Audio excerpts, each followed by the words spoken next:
Bonjour à toutes et à tous, nous sommes le jeudi 18 décembre, il est 8h30 et vous écoutez la matinale sur EDJ-FM. Ce matin, une actualité sociale et politique sous tension avec la mobilisation des agriculteurs en colère partout en France, blocage, barrages filtrants, actions coup de poing, le malaise du monde agricole s'exprime une nouvelle fois et les revendications sont nombreuses. On fera aussi le point sur les prévisions économiques de l'INSEE pour 2026, entre croissance annoncée et inquiétude persistante sur le pouvoir d'achat et l'emploi. Direction ensuite l'Europe où la Commission revoit sa copie sur les fins des voitures thermiques avec un assouplissement qui relance le débat entre transition écologique et réalité industrielle.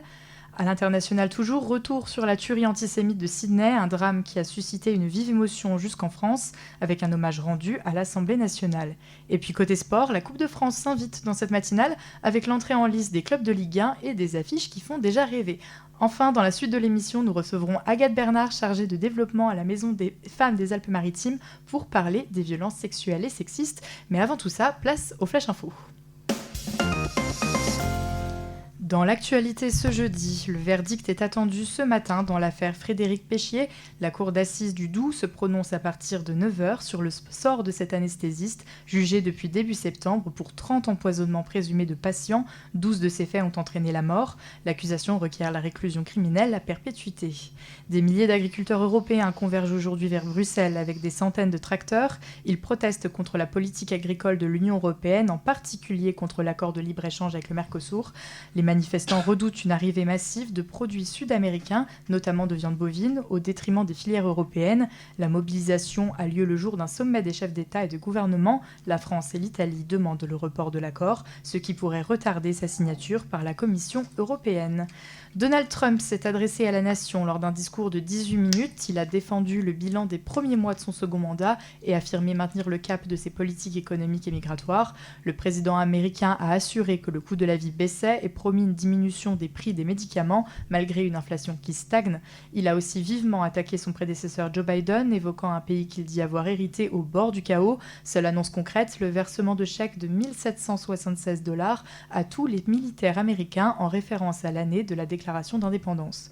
Les musiques électroniques font désormais partie du patrimoine culturel immatériel français. Elles ont été inscrites mercredi à l'inventaire officiel après avoir longtemps été marginalisées en France. Cette reconnaissance constitue une première étape vers une candidature au patrimoine mondial de l'UNESCO. Voilà pour l'essentiel de l'actualité à 8h30. Vous êtes toujours sur EDJ-FM et on ouvre à présent notre séquence info avec l'actualité de la semaine. Route nationale, axe autoroutier et ferroviaire coupé, défilé de tracteurs en centre-ville, largage de fumier devant des supermarchés ou encore barrages filtrants. Depuis plusieurs jours, les agriculteurs français font éclater leur colère aux quatre coins du pays. Une nouvelle journée d'action est prévue aujourd'hui sur le territoire avec de nouveaux blocages. Megan Gomez. Oui Léa, cette fois-ci, le monde agricole est fatigué, en colère. En a assez et le fait savoir. Depuis plusieurs jours, partout en France, la profession se mobilise et laisse éclater son mécontentement. Ce qui a mis le feu aux poudres, l'obligation prise par les autorités sanitaires d'abattage systématique des cheptels de bovins dès que le virus contagieux de la dermatose nodulaire est détecté sur un seul animal. Un virus déjà présent dans 10 départements du sud-ouest. Des abattages vécus comme de vrais drames émotionnels, mais aussi et surtout financiers quand 18% des agriculteurs français vivent aujourd'hui sous le seuil de pauvreté. Derrière ces revendications, des demandes au gouvernement, comme la vaccination de l'ensemble des élevages de bovins dans les 10 régions atteintes par le virus, ou encore, au vu de la situation, la suspension puis la suppression des accords de libre-échange du Mercosur avec les pays d'Amérique latine. Une colère des agriculteurs qui dépasse donc plus largement la seule crise de la dermatose. Oui, la dermatose nodulaire, ce n'est presque, il faut le dire, qu'une goutte d'eau qui fait déborder le vase. Ces protestations dénoncent également la baisse du budget de la PAC adoptée par le gouvernement européen ou encore la taxation des engrais carbone importés dans un mois à partir de début janvier 2026, auquel, il faut rajouter, des prix de négociation avec les grands distributeurs tirés vers le bas, un recul de plus de 10% des ventes des légumes d'hiver ce dernier trimestre et des aides de l'État de plus en plus longues à attendre pour les agriculteurs qui convertissent leur exploitation au bio. Bref, comme vous l'aurez compris Léa, le malaise du monde agricole, il est là et il est très profond. Et dans tout ça, que met en place l'État pour tenter de faire face à cette crise ? Le gouvernement vient d'intensifier la campagne de vaccination aux départements touchés par la dermatose nodulaire en débloquant un stock de 500 000 doses de vaccins en provenance du ministère de l'Agriculture et a débloqué 10 millions d'euros pour soutenir les éleveurs dont l'activité s'est arrêtée à cause du virus. L'armée, elle, a été mobilisée pour acheminer au plus vite 400 000 doses de vaccins supplémentaires et a même proposé les services de 20 de ses médecins vétérinaires pour accélérer la vaccination. Ensuite, il ne restera plus qu'à attendre un mois pour que les animaux soient complètement immunisés par le vaccin. Pour les autres revendications, c'est plus délicat. Un débat devrait s'ouvrir au Parlement et au Sénat concernant le traité du Mercosur, afin d'envisager un report. Pour le reste des demandes, elles n'ont à ce jour toujours pas trouvé de réponse. Merci Mégane. La colère des agriculteurs français reste pour l'instant encore entière et la mobilisation est appelée à se poursuivre dans les prochains jours. L'INSEE, l'Institut français de la statistique, a dévoilé ses prévisions pour l'année 2026 et il y a des surprises. Marie de Groot, vous nous en parlez ce matin. Et oui, qui l'eût cru, l'INSEE a annoncé hier ses prévisions pour l'année à venir. Et la note est plutôt positive. On compte une croissance à 0,9% qui devrait poursuivre sa hausse pour 2026. C'est-à-dire que le PIB, la richesse produite par la France, devrait encore augmenter. Mieux encore, quelle que soit son évolution aux 2 premiers trimestres de 2026, le PIB sera en hausse par rapport à 2025. L'INSEE table même sur une augmentation de 1%. Ça veut dire que nous aurons plus de pouvoir d'achat ? Pas forcément, car l'inflation, elle, est prévue pour remonter. On était à plus 1% en 2025, on passerait à plus 1,5% d'inflation en comparant la période de juin 2025 à juin 2026. Le chômage devrait lui aussi augmenter, passant de 7,7% à 7,8%. Mais pas de panique, cette hausse serait due en partie à une loi, la loi du plein emploi, qui considère un plus large public qu'avant au chômage. Mais du coup, les estimations sont plutôt en demi-teinte pour l'année à venir ? C'est un peu cela. D'un côté, on peut estimer que cette croissance en hausse est une aubaine au vu de l'actualité politique, mais de l'autre, les ménages français ne devraient pas connaître un pouvoir d'achat fantastique. Ça veut dire que par rapport à 2021, ce n'est pas encore cela, mais comparé à la période d'inflation de 2022-2023, c'est mieux. Et pourtant, le moral des Français est bas. Certes, mais toujours pas de raison de céder à la panique. Non, d'abord parce que le pessimisme des Français est singulier. Ce pessimisme, d'après l'INSEE, il concerne l'état économique du pays, pas l'évaluation de la situation personnelle. Donc à l'échelle individuelle, ça va. Ensuite, parce qu'une croissance en hausse, c'est un pays qui tourne, un pays qui prend de la place, à l'échelle de l'Europe, mais aussi du monde. La France fait donc plutôt bonne figure, après avoir traversé un moment compliqué. Merci Marie. Direction l'Europe à présent. Mardi 16 décembre, la Commission européenne a décidé de revoir en profondeur son projet phare, la fin de la vente des voitures thermiques neuves en 2035, un recul assumé, présenté comme un ajustement pragmatique face aux difficultés de l'industrie automobile. Yana Primovici. Merci beaucoup. Au lieu d'un passage au tout électrique en 2035, Bruxelles souhaite désormais assouplir les règles. La Commission européenne n'abandonne pas ses objectifs climatiques, mais elle ouvre la porte à d'autres technologies. À l'origine, le pacte vert européen prévoyait une réduction de 100% des émissions de CO2 à l'échappement pour les voitures neuves à partir de 2035. Autrement dit, seuls les véhicules zéro émission, principalement électriques ou à hydrogène, pouvaient encore être vendus. Mais le 16 décembre, la Commission européenne a acté un changement de cap. Les constructeurs devront désormais atteindre une réduction de 90% d'émissions, les 10 restants pouvant être compensés, notamment par l'usage d'acier bas carbone produits dans l'Union ou par des carburants alternatifs comme les e-carburants et les biocarburants. Et pourquoi l'Union européenne assouplit-elle cette règle maintenant ? Parce que la ligne dure de départ a rencontré une opposition croissante. Des pays comme l'Allemagne et l'Italie ont pesé lourd pour obtenir plus de flexibilité face à une demande de voitures électriques jugées décevantes et à la concurrence des modèles chinois moins chers. Le chancelier allemand Friedrich Merz a résumé le décalage avec la réalité du terrain en rappelant qu'il y aurait encore des millions de voitures thermiques en circulation bien au-delà de 2035. Et concrètement, qu'est-ce que cela change pour les constructeurs et les automobilistes ?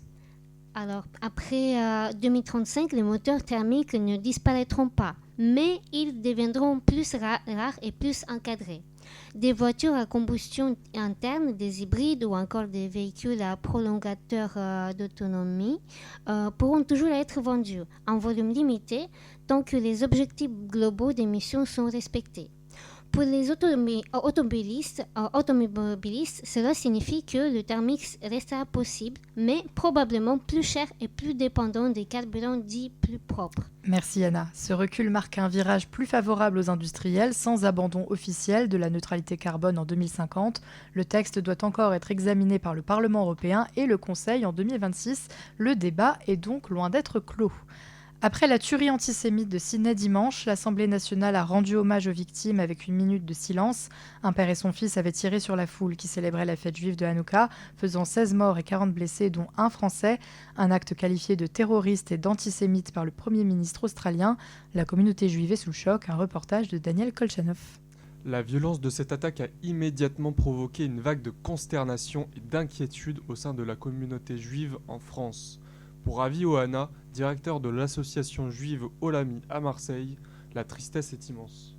Déjà, on est meurtri, évidemment. On est meurtri. Et malheureusement, on s'y attendait. On ne savait pas où et comment, mais on s'y attendait. On est meurtri, on est triste, on est révolté. On sait que ça peut arriver ailleurs. À Nice, un dispositif de sécurité renforcé est mis en place autour des lieux de culte juifs depuis dimanche soir, pour sa chasse et donner raison aux assaillants de ne pas aller à la synagogue durant la fête de Hanouka.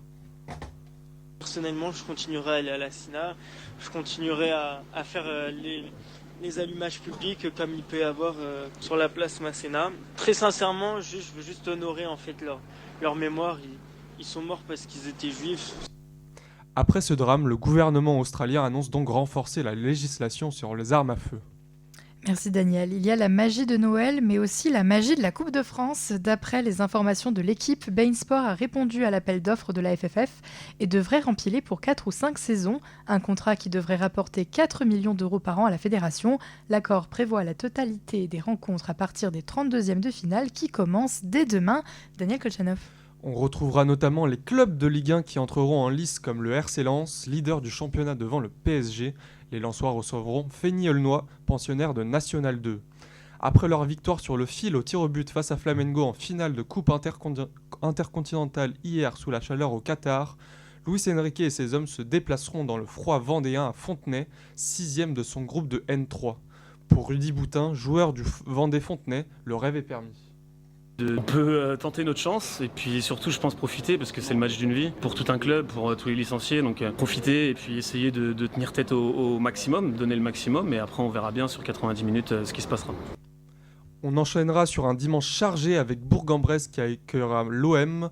L'Olympique lyonnais jouera un derby contre Saint-Cyr-Collonges qui se situe à seulement 22 km du Groupama Stadium. Auxerre recevra Monaco et un match qui pourrait faire grincer des dents l'OGC Nice face à l'AS Saint-Etienne dans un stade de l'Allianz Riviera entièrement vide. Des jets de projectiles, usage massif d'engins pyrotechniques et des expressions orales constatées lors de la rencontre entre Nice et Marseille ont conduit la commission de discipline de la LFP à infliger ce huis clos complet.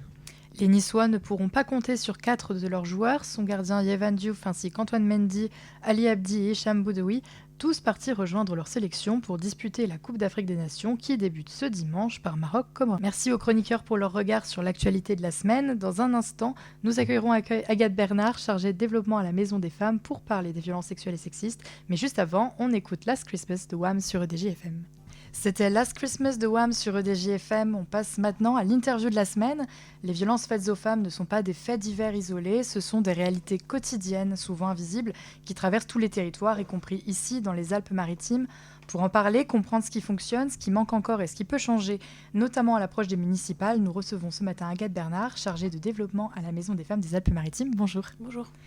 Quand une femme, on va rentrer directement dans le vif du sujet, quand une femme franchit la porte de la Maison des Femmes, qu'est-ce qui change concrètement dans sa trajectoire par rapport à un parcours plus classique entre police, hôpital, justice ? Eh bien, à la Maison des Femmes, une personne victime de violence, une femme victime de violence, trouve un parcours complet, personnalisé au même endroit. C'est un endroit à guichet unique avec un certain nombre d'acteurs qui proposent un accompagnement pluridisciplinaire. Il y a médecins, sages-femmes, sexologues, psychologues, psychiatres, juristes, assistantes sociales qui sont là pour accompagner ces dames victimes de violences. Et est-ce que vous diriez que c'est un modèle qui évite parfois des ruptures de prise en charge qui parfois peuvent mettre des femmes en danger ? Oui, bien sûr. Malheureusement, quand une femme souhaite obtenir un accompagnement, une prise en charge pour les violences qu'elle a subies, elle est obligée de se déplacer à plusieurs endroits différents, de répéter son histoire, de raconter et re-raconter. La Maison des Femmes permet de rassembler cette prise en charge au même endroit et d'être accompagnée sur chacun des aspects. Et à l'inverse, est-ce qu'il y a des situations où même la Maison des Femmes, elle atteint ses limites ? Bien sûr, on ne peut pas faire le travail de la justice, on ne peut pas créer des endroits pour les mettre à l'abri. Il y a des manques parfois sur ce genre d'aspect. Mais on est aussi en partenariat avec toutes les associations et les organismes du territoire pour proposer un accompagnement des plus complets, être vraiment dans le maillage territorial. Et justement, est-ce qu'il y a certaines femmes qui abandonnent malgré tout le parcours ? Bien sûr, pour des raisons parfois méconnues, mais aussi ça génère parfois de la honte, un manque de confiance en les institutions, parfois peur des représailles aussi, notamment dans le dépôt de plainte. Donc on ne peut malheureusement pas faire à la place, on essaye d'accompagner et être avec. Peut-être aussi une complexité du système institutionnel parfois ? Bien sûr, tout est complexe, les démarches administratives le sont, les dépôts de plainte aussi, et parfois la justice ne répond pas forcément aux besoins de ces dames-là. Et puis les femmes victimes de violences ont des conséquences toute leur vie qui touchent des aspects différents que simplement physiques. C'est aussi psychologique, économique, administratif. Et ça, c'est en filigrane tout le long de leur vie. Donc c'est aussi à la Maison des Femmes qu'on prend en compte cet aspect-là. Et justement, derrière ces parcours, il y a des réalités que les chiffres ne montrent pas toujours. On parle souvent d'augmentation dans le débat public des violences. Sur le terrain, est-ce que vous voyez surtout plus de violence ou alors plus de paroles qui se libèrent ? Oui, bien sûr, on observe une parole qui se libère, mais pas totalement. Les chiffres ne montrent pas tout. Pour en donner un petit aspect, c'est que le département des Alpes-Maritimes, il est particulièrement touché par les violences faites aux femmes. Il est 6e au rang national en termes de violences conjugales. À Nice, plus particulièrement, c'est 13 femmes pour 1000 qui sont victimes de violences.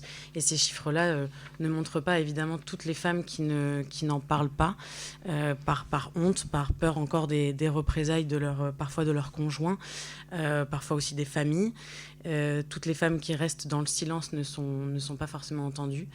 Et voilà, c'est l'impact malheureusement de toute la complexité du parcours. Et est-ce qu'il y a certaines catégories de femmes qui restent aujourd'hui un petit peu hors des radars et des dispositifs d'aide ? Oui, et particulièrement dans les Alpes-Maritimes où la situation géographique est très particulière. On a un littoral surpeuplé, concentré vraiment en bord de mer, et puis le moyen arrière-pays qui est très isolé, avec une prise en charge qui est plus compliquée d'accès. Et ces femmes-là qui sont dans des quartiers ou dans des villes, dans des zones géographiques plus isolées, n'ont pas accès au même accompagnement. Et pour les femmes, par exemple, en situation de handicap ou de précarité, est-ce qu'elles sont suffisamment protégées par les institutions ? Certainement non. À la Maison des Femmes, on essaye justement de récolter un maximum d'informations sur les vulnérabilités qui majorent les violences, comme un handicap par exemple, pour essayer de proposer un accompagnement plus complet et plus personnalisé, mais malheureusement, elles sont encore plus à la marge. Oui, donc on le voit, c'est des violences qui sont multiples, qui sont parfois invisibles et qui interrogent forcément sur la responsabilité collective qu'on y apporte. Dans les Alpes-Maritimes, pour parler du local, qu'est-ce qui fonctionne bien aujourd'hui dans la réponse publique face aux violences faites aux femmes ? Les Alpes-Maritimes a la chance d'avoir quand même des partenaires et des organismes publics qui écoutent, qui ont envie de faire bouger les choses au niveau local. Beaucoup d'associations aussi qui travaillent ensemble. Nous, par exemple, à la Maison des Femmes, on est très rapprochés aussi avec le CCAS de la ville de Nice. D'ailleurs, l'année prochaine, en fin d'année, on déménagera dans des locaux avec les équipes du CCAS de la ville de Nice. Nous pour dire qu'on travaille vraiment avec les autorités publiques qui essayent en tout cas de faire bouger les choses au niveau public. Ouais. Une volonté de centralisation un petit peu des choses pour faciliter toujours un peu plus l'accès aux aides. Oui, et d'ailleurs, la Maison des Femmes est une unité de soins du CHU de la ville de Nice, donc c'est public et c'est l'hôpital public qui soutient cette cause. Et à l'inverse, justement, est-ce qu'il y a des choses qui ne fonctionnent pas ou qui ne fonctionnent plus et qui mériteraient un petit peu d'être repensées ? Le grand combat est la formation et la prévention. L'État et le département a une responsabilité vis-à-vis de ça. Il y a un grand besoin également de dispositifs d'urgence pour la mise à l'abri des femmes victimes de violences qui sont en danger. Ce n'est pas aux associations d'avoir toute cette responsabilité-là. Il faut aussi que la ville puisse prendre en charge ces femmes et de faire marcher la justice, évidemment, pour aussi que toutes ces démarches d'accompagnement aient un impact positif sur les dames. On parle là pas mal des associations et du maillage avec. Est-ce que vous avez parfois le sentiment finalement que la lutte contre les violences, elle repose un peu trop sur les associations ? Bien sûr, et on est en difficulté bien souvent d'un point de vue social, d'hébergement, de mise à l'abri, où malheureusement on peut pas trouver parfois des réponses pour certaines personnes, et c'est en ça que les pouvoirs publics peuvent faire des choses. En parlant des pouvoirs publics, la semaine dernière, Brigitte Macron a suscité la polémique en insultant de sale conne un collectif féministe venu perturber la représentation de l'humoriste Harry Habitant. Symboliquement, qu'est-ce que ça renvoie aux femmes victimes de violences quand une première dame se retrouve associée à ce type de polémique ? Malheureusement, ça touche la confiance dans les institutions publiques, puisqu'elles les représentent. Les dames victimes de violences ont un grand besoin de confiance en ces institutions, justement. Ça noircit cette image. Et puis les femmes peuvent et doivent être entendues. Et ce qui s'est passé, malheureusement, ne le montre pas trop. Est-ce que la fonction, elle rend ce genre de geste encore plus lourd de conséquences que s'il venait de n'importe qui d'autre ? Bien sûr, puisqu'elle est publique, puisqu'elle est de la première dame de France. Donc c'est une image institutionnelle très importante et très forte. Il se doit d'être un exemple. Et c'est un débat en plus qui tombe à un moment assez particulier politiquement, puisqu'on est à 4 mois des élections municipales. Et si on est très concret, qu'est-ce qu'un maire peut réellement faire ou ne pas faire face aux violences faites aux femmes ? Soutenir financièrement, soutenir dans la prévention, la sensibilisation, que la formation soit au cœur des actions, notamment dans les écoles, puisque l'inceste encore est un sujet extrêmement tabou. Hein. La moyenne, c'est à peu près 3 enfants par classe qui sont victimes d'inceste. Et comme je l'ai dit tout à l'heure, les conséquences des violences, c'est toute une vie. On reçoit beaucoup de femmes victimes d'inceste dans leur enfance à la Maison des Femmes, et pour lesquelles ça a un impact encore aujourd'hui dans leur vie. Donc ça, la municipalité peut agir sur tout ce pan de prévention, de sensibilisation, et puis sur la protection en urgence de la mise à l'abri, encore une fois. Et alors c'est un sujet qui est encore très souvent cantonné un petit peu à des déclarations d'intention. On se rappelle d'Emmanuel Macron qui avait fait de la violence faite aux femmes la grande cause quinquennale en 2017, qui a réitéré en 2022. Est-ce que vous le regrettez, ça, que ce soit encore trop un discours finalement politique et qu'on n'ait pas assez de politique publique mesurable ?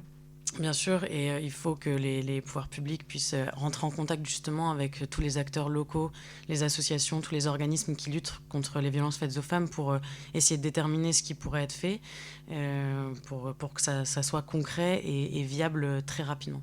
Et si vous deviez choisir une seule mesure locale prioritaire, laquelle aurait l'impact le plus immédiat ? L'information et la prévention. Justement, on va y venir à ce sujet de la prévention. Est-ce qu'on peut réellement lutter contre les violences sans s'attaquer au rapport de pouvoir et à la culture sexiste dès le plus jeune âge ? Certainement que non. C'est très important de former dès le plus jeune âge, d'informer, de former. Et puis, nous, on parle vraiment beaucoup du dépistage. C'est le plus important et c'est en ça que la formation aussi des professionnels est très, très, très importante. Des professionnels de santé, mais aussi dans le paramédical, dans le social et dans toutes les professions, justement, à l'école. Tout ce qui est paramédical à l'école, mais aussi les professeurs pour que les plus jeunes soient formés. Et qu'est-ce qui devrait changer impérativement dans notre regard à nous, à la société, pour que les violences, elles ne soient plus tolérées, même de manière implicite ? Ça c'est pareil, en parler, agir dans la même direction, et puis surtout pousser les femmes à pousser la porte justement de la Maison des Femmes ou d'autres associations qui peuvent les accompagner. Et pour conclure cette interview, si vous aviez 30 secondes pour faire passer un message à la fois aux femmes concernées, aux élus et au grand public, lequel ce serait ? Pour les femmes victimes de violences, vous pouvez être accompagnées, vous pouvez être écoutées en toute bienveillance dans un environnement sécurisé. Toute femme qui a besoin de pousser la porte de la Maison des Femmes pourra avoir un accompagnement pluridisciplinaire et à l'écoute de tous leurs besoins. Nous sommes à l'Archer à Nice, à l'hôpital de Nice. Merci Agathe Bernard d'avoir été avec nous ce matin. Restez avec nous, dans un instant, c'est l'agenda culturel sur EDJ-FM. Et comme chaque jeudi, on fait le point sur les principaux rendez-vous culturels à venir à Nice et dans la région avec vous, Jade Monkop. À l'approche de Noël, ce week-end, on met la main à la pâte et les pieds dans la danse. Ateliers créatifs, cinéma culte et grands classiques revisités, voici le programme. Samedi, place aux ateliers, parfait pour préparer les fêtes autrement. On commence à la Maison de l'Environnement de 10h à midi avec un atelier confiture. L'occasion de cuisiner des produits de saison, bons pour la santé, le portefeuille et la planète.